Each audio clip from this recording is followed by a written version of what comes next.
In this video I'm going to try to sample acceleration from a kind of train above me.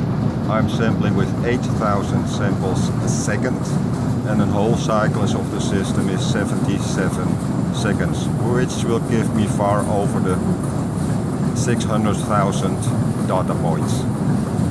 I'm saving it in a ramdisk in the PocketCHIP, so later on I can use, for example, a plot program to find out, can I see spikes, which can give me an indication, is there a wheel damage, a steering wheel, or some strange behavior in another way.